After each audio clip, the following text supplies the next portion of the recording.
Now, before you say anything, I am aware that this may or may not be a few days late and that Halloween has since passed, but I've been life's been a little bit hectic for me with school and especially theater, so I've had very little time to actually draw, let alone edit videos and stuff like that. So while I was able to get this actual finished image up on DeviantArt on Halloween, I was not able to be able to edit and do this whole video to upload it by Halloween. So I am aware it's late and I apologize, but here is my spooky season speed paint. Oh, and of course, if you would like to watch the process without hearing me ramble and talk about things, you can click, there'll be a little bar up on the screen right now, so you can click it and go watch just the music version. And But with that out of the way, let's get a chatting. So, for anyone who wasn't subscribed to me this time last year, I uploaded a speed paint similar to this because I have an image that I enjoy. I've kind of made it a little bit of a goal to try and redraw it every year for Halloween because it's a cool little image. It's not really involving any actual original characters, so it's not like an original character I would ever get rid of. It's just a fun picture, and it just seems like a good little thing for progress. And so obviously at the end of the video, you'll see the progress over the years and stuff like that. There's obviously just not one for 2015 because that was not when I decided to actually do this. So yeah, just a little bit of backstory though too for anyone who cares. This image that I'm drawing right now it happened in 2014 when I believe I was a freshman in high school, and my friend was given, and I had a friend, and her English class assigned them to write a short story, and the requirement was make it at least half a page. She made like 16 pages, and she doesn't have it, and she barely remembers anything of it. She remembers it exists because she's mentioned that she's like seen the redrawn images and stuff, but she doesn't remember the story. Which I barely do either. All I remember, I kind of remember what it was about. I just remember it like involved in an insane asylum and whatever. And but I like read it and I thought this was super cool, so I basically did fan art of it. And at the time, I was super proud about how it came out. At the time, especially like the hands, because that was my standard back then. So it was really cool. And then I didn't redraw it in 2015, but in 2016, I thought, hey, why don't I redraw this for Halloween? Because I have no other ideas for Halloween image. So that's what I did. And it's really cool. And I'm going to just talk about some changes and stuff that I noticed with it. For this year, compared to the 2017 version and this version, I didn't think that there was going to be a lot of differences in the pictures, but I was very pleasantly surprised to see that I have still improved. Which is actually something, just I should say right now, if anyone ever feels down the dumps about their art, go find an old picture and redraw it. Trust me, it puts you in a very good mood, and it's just very cool to see how you've improved and how things have changed. And you know, sometimes your artwork might not improve, but it can change, and that's still cool to see as well, even if it's not overall like an exceptional improvement. Just a little bit is very fascinating to see. So first of all, I'm actually going to address some comments that I got on the finished image when I put it on DeviantArt. You can follow me on DeviantArt at TheZodiacLord, you know, that good stuff. But some of the things that I got to start with, one thing that some people mentioned, is that it seems as if over the years, both the ghost and the girl in the image seem to have aged, which I did not do intentionally. But I totally see what people mean, and that's been pretty cool to actually look at, like to go back and look through the pictures and how that it does kind of look like they've been aging throughout the pictures, which again, wasn't intentional, but I am not complaining that that's what it looks like, because it kind of is symbolically works for the pictures. I mean, granted, originally these characters did have ages. I believe the girl in the image is supposed to be the human girl is supposed to be like teenager of some sort, and the ghost is supposed to be a younger child or something. I don't remember. Younger child, maybe closer to tween. I don't quite remember. It's been a while. It's been a while. I mean, obviously, when I've been redrawing it, I haven't been having an age in mind so much. I've been more just going for making an appealing picture as opposed to any kind of age. But to see to see them kind of look like they've aged is pretty neat. And I think the reason why is because over time, I definitely feel like my art, as I've gotten better with drawing faces and anatomy and stuff, I've gotten a lot better at drawing older characters. If you look at a lot of my older art, a lot of my adult characters still look pretty young, and part of that could either just be the fact that I was younger, or just the fact that that's how I used to draw. I liked cuter things more of the time. But like even I have like even now compared to how I used to draw even my like masculine, manly guys would have very kind of unfittingly soft faces, which could be said as a stylistic choice, but it didn't really fit them. In fact, I know it was a big problem I noticed with my Luniverse, my original story, the character references that I had. Part of the reason why I redrew all of them was because a few of them I hated them because I felt like the faces just didn't work for the characters and that made them look like teenagers.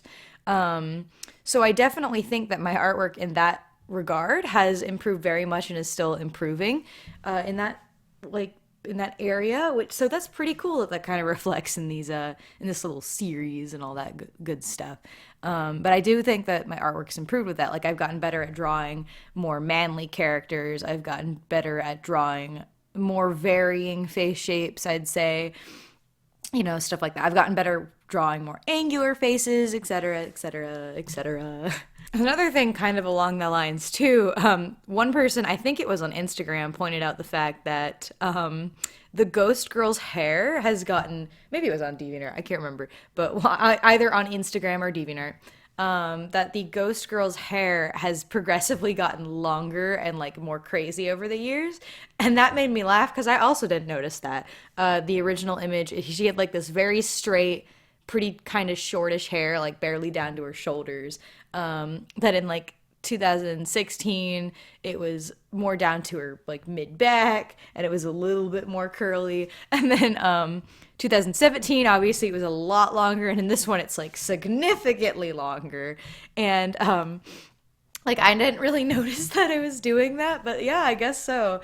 And I think that's because just because I love drawing hair, and I don't know why, for ghosts for me, ghosts with like very long, floaty, underwatery hair is just kind of an aesthetic, you know?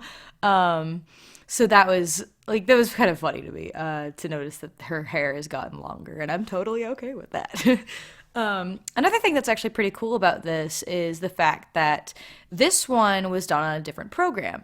The original image that I did was done on DeviantArt Miro, which is a very interesting program. I would honestly say it's probably worse than MS Paint, but younger beginning artist me used that program frequently for all of my pictures. And looking back on it, I used that program pretty well for what it was. I made some pretty decent images with it. But yeah, so, and then the other two for 2016 and 17, I used Photoshop to do those pictures. And this one, now that I've learned how to record speed paints, this was done on Procreate, which has become like my primary drawing tablet, and yeah, my primary source of images from now on, which is pretty neat. So it's pretty cool to see that difference between the Photoshop and the Procreate, because Procreate obviously has some different brushes than Photoshop. In fact, speaking of the Fire, I think the Fire is one thing that I really like to see change this year. Because how I used to do Fire before is I would use a more watercolory kind of brush, which looked cool, but it kind of made it look more like smoke rather than fire. It kind of just looked, it just didn't really fit my style, I feel like. It just kind of looked a little bit out of place, to me personally. Having like artwork that's a little bit more like semi-realistic, it just kind of looked a bit too It really looked like fire. But in Procreate, I discovered there's a brush in there called Groovy. It's like a default brush that's given to you with the program, and it's I think it's kind of to be made like just to be a groovy pattern kind of thing.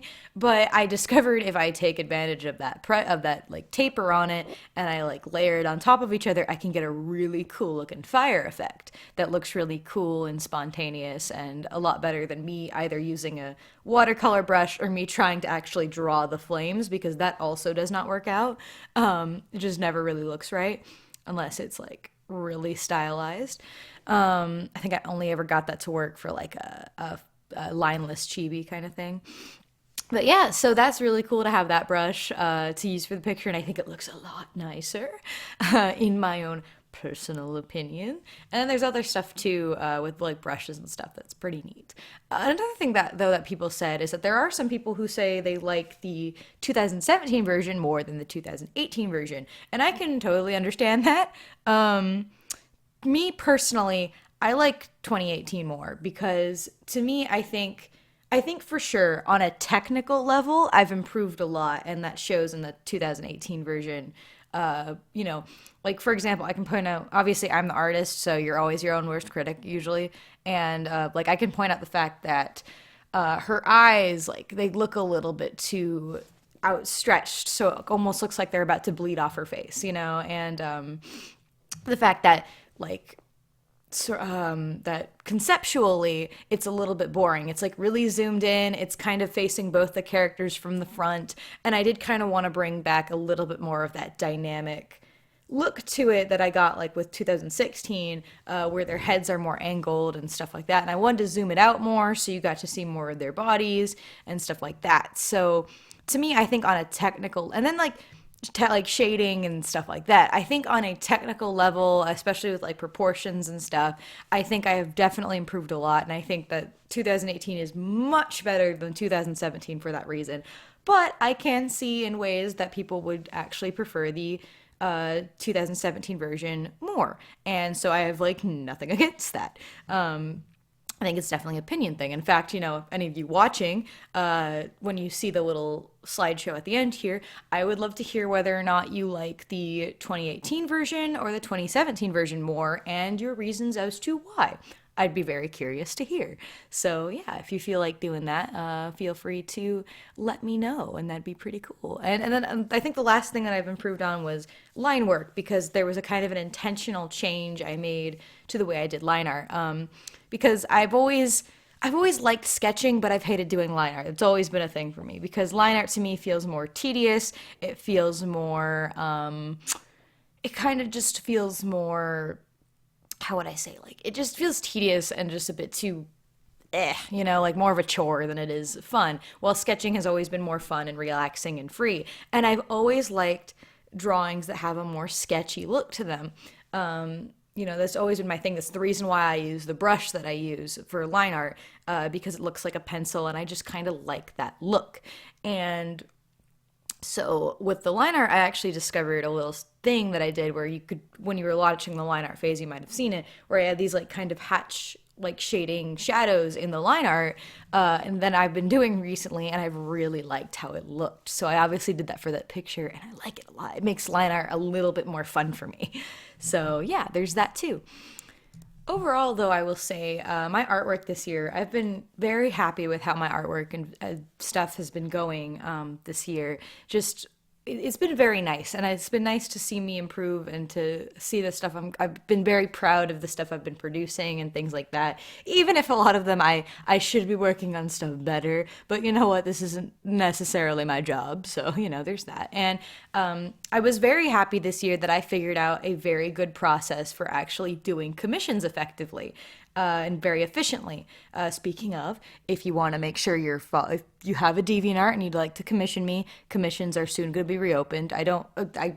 Right, for the time being, they've been exclusively opened on DeviantArt, so you're going to have an account there if you want one. But if you're interested, I will be reopening them sometime soon. But yeah, I've discovered a new system to make me far more efficient at doing commissions, and that's been great. I've been feeling like I feel like I've been accomplishing a lot. My comic is still not done yet for chapter one, like the next chapter. And I know there's a lot of people who are very anxiously awaiting that, and I promise I will get it done. I'm sorry it's taking so long, but I did promise myself I would not post anything until all of the pages are done. So once they are, you're going to get a very consistent, very like sure schedule for posting pages. So you're not going to have to wait for me to finish the next page and stuff like that. And it makes me less stressed because I won't have a deadline. So yeah, that'll hopefully be happening sometime next year. I promise I'm going to try and get it out there sometime next year, hopefully as soon as I can. But yes, so yeah, it's felt like a very good year for me and my artwork and just online stuff all the time. I feel like, God, I don't know how my subscriber count keeps increasing when I'm not that active, like, at all. I don't even think I make that quality of content. There's like a billion other people who put a lot more effort in their stuff than me, but you know what? I love all of you. I thank all of you that like supporting me. I have a lot of fun doing this stuff, and I'm glad that you're all supporting me for what I do and all that good stuff. And I think with that out of the way, I think I've talked about all I need to talk to, but now it's time for the spookiest thing of all, some Patreon shoutouts. Ooh! So first of all, to my $2 tier patrons, I love you too, but I want to give a high five to Isabella Guabira Badel Box, Gun Moon, and Mick. And finally, you know whose power levels are over $9. Hayden's Art, Shadowcat Inc., Twisted Disaster, Jago, FEMA, and Skyak 2. Thank you all so much for the support. I'm so glad you're patrons of mine, and I will see you all in the next video, whatever it may be. Zodiac, out.